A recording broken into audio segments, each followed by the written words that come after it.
Olá, me chamo Vitor Mascarenhas, sou professor, psicólogo, hoje, para falar sobre esse tema que é importante, que é a diferença entre a senescência e a senilidade.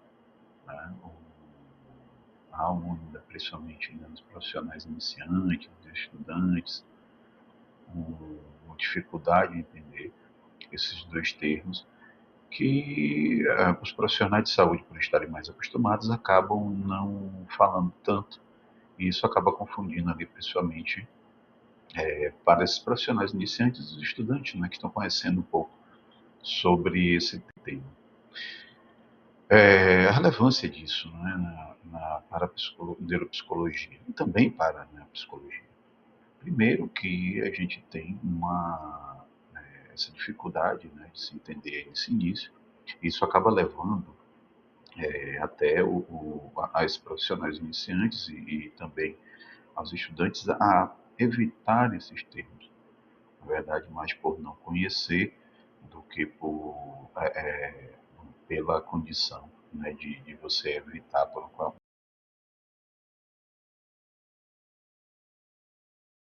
algum motivo, né, de errar, né, os critérios aí dos termos. Falando agora sobre a senescência na neuropsicologia, né, onde vão ocorrer aí mudanças cognitivas também funcionais na vida desse idoso. Então aqui eu falo, né, sobre a senescência, ela traz, né, mudanças na cognição, né, que a gente espera como a lentificação do processamento, uma leve redução da memória, mas muitas vezes preserva a autonomia funcional do indivíduo. Muito importante que o envelhecimento ele não é o adoecimento. Então espera que a gente envelheça bem, sem ter nenhuma dificuldade cognitiva que vá atrapalhar a nossa vida diária. Se isso ocorre, aí é importante fazer, né, uma avaliação. Os aspectos aí neuropsicológicos na senescência. Primeiro, alterações, tá? A gente espera que tenha alterações, tá, cerebrais no envelhecimento normal. Então você tem uma redução, né, sutil, tá? Porque se essa alteração, como eu falei anteriormente no slide, ela for uma alteração muito grande, isso vai gerar déficits em funções cognitivas e isso vai acabar atrapalhando, né, a vida diária desse idoso. E o que é, tá, o termo, né, a condição de senilidade? Tá? A senilidade ela vai se referir ao envelhecimento nosso patológico, tá? Caracterizando-se aí por processos que comprometem funções cognitivas e também físicas. Tá? É importante a gente entender essas diferenças entre a relação à senescência para fazer uma avaliação mais adequada. O, e assim, quais são, né, os principais déficits na senilidade? Primeiro, a gente observa, né, com mais frequência um déficit de memória episódica. Então, assim, na memória episódica há um comprometimento progressivo, tá, dessa memória com dificuldade, tá, de recordar eventos pessoais e também informações mais recentes. Há também, né, alterações executivas, tá? Então aí dificuldade de organização, planejamento, tá? Na execução de atividades cotidianas, isso acaba prejudicando não só a autonomia, como também a independência desse indivíduo. Há também uma desorientação temporal. Então, geralmente aqui começa, né, ter dificuldade com datas e horários, compreender também, né, o ambiente ao redor, tá? E quais são aqui, né, os aspectos neuropatológicos da senilidade? Então aqui a gente vê, né, uma atrofia cortical mais específica, tá? A gente vê também lesões vasculares, alterações, tá, em algumas funções cognitivas. Então isso acaba fazendo com que esse idoso acabe tendo uma série de prejuízos aí neuropatológicos e levando, né, uma série de déficits nessas funções aí principais que eu falei para vocês anteriormente, cognitivas. E a comparação aqui, tá? Entre a senescência e a senilidade.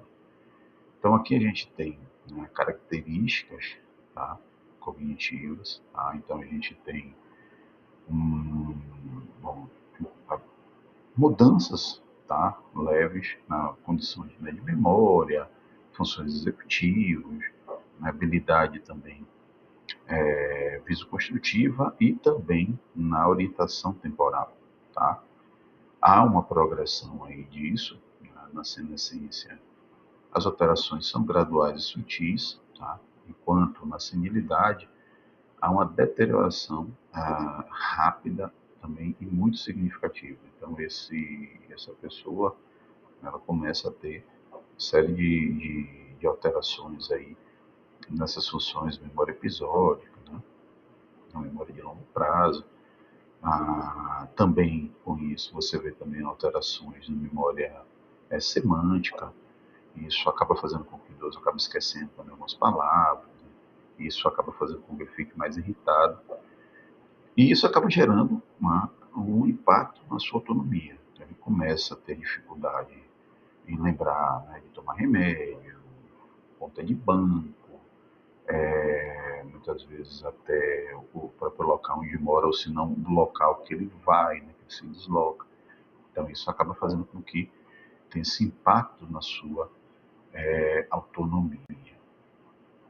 E aí qual o critério que a gente tem, né, para fazer essa diferença? Aqui eu coloco o comprometimento funcional progressivo, porque assim, as avaliações neuropsicológicas devem considerar a presença ou ausência desse comprometimento funcional. Tá? Então, o que é esse comprometimento funcional progressivo? É o impacto na sua atividade diária.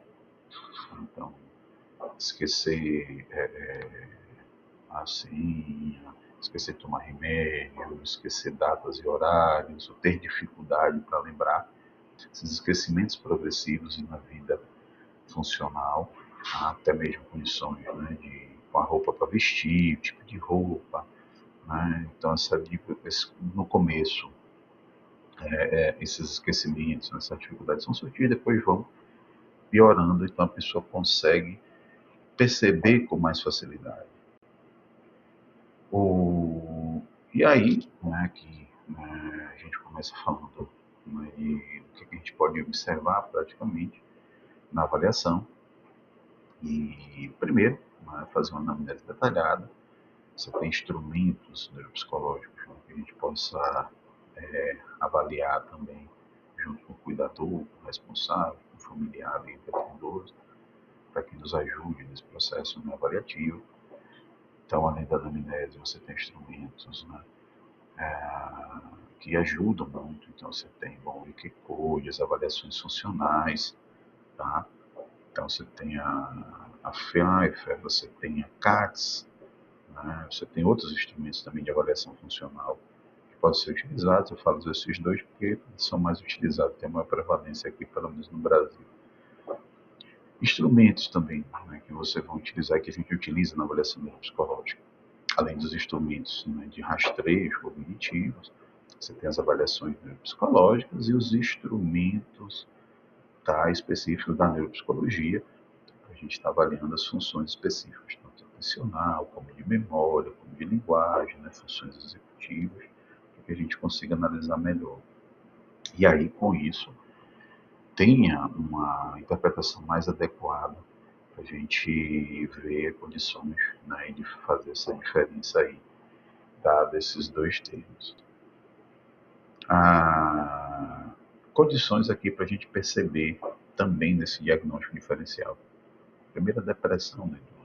Então, assim, a depressão ela pode minimizar ou aumentar as condições de demência. Então, assim, esse diagnóstico diferencial é importante para o tratamento mais adequado, tá?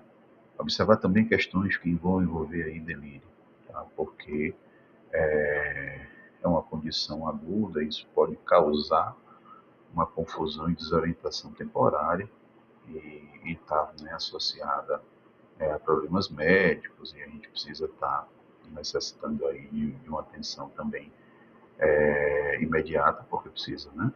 Caso de intervenções em emergência, tá? E para que a gente tenha esse diagnóstico de forma mais adequada. O outro é o transtorno neurocognitivo leve, tá? Enquanto esse transtorno ele vai envolver aí déficits cognitivos que não influenciem na sua vida diária de forma tão significativa, certo? Então ele começa a apresentar algumas dificuldades em algumas funções, de forma muito sutil, mas ele não deixa com que ele perca sua autonomia, tá? E sua independência. E, minha gente, só para a gente finalizar aqui, a terminologia atual em neuropsicologia ela vai refletir a necessidade de evitar o uso do termo senilidade, tá? Que pode aí gerar, né, estigmas, imprecisões na avaliação. Isso é por isso que hoje se evita muito esse termo, né, entre os profissionais. Aqui eu separei nesse último slide só para a gente ter, né, de resumo, o que é o envelhecimento normal, tá? Depois, né, falando sobre o envelhecimento patológico e a importância da avaliação adequada. Então, a gente vê esses termos exatamente para você tirar essa condição, senilidade, senescência desses termos e por que eles são tão utilizados pelos profissionais.